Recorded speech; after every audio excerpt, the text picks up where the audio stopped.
Dans l'actualité judiciaire, fin du procès en assises de Steven Dobioul à Mons. Reconnu coupable de 3 assassinats hier, il écope aujourd'hui de la perpétuité et d'une mise à disposition du tribunal de l'application des peines pour une durée de 15 ans. Benjamin Samin, Xavier Préat. La sanction est implacable pour Steven Dobioul, tout comme la gravité de ses actes.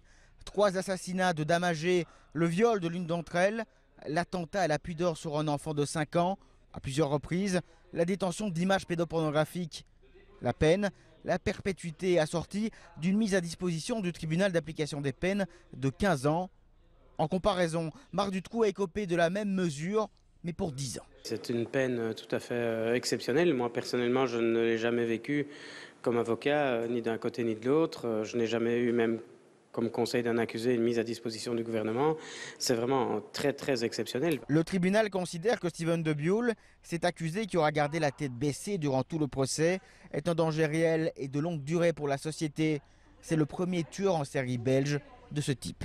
Pour ma part, je pense pouvoir dire qu'un tueur en série aussi froid qui effectivement quitte sa zone de confort pour aller assassiner ces personnes et ensuite rentrer calmement et très calmement chez lui, je pense effectivement que c'est une première.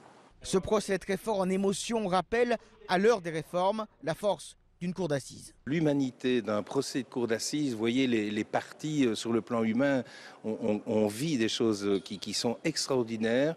Je suis persuadé qu'on ne connaîtra plus cela lorsque ce genre de dossier ou lorsque les dossiers criminels seront renvoyés devant des juridictions criminelles professionnelles, on va dire. À l'heure actuelle, après une condamnation à perpétuité, le condamné doit attendre 15 années minimum avant de pouvoir demander des congés, un bracelet électronique ou une libération conditionnelle.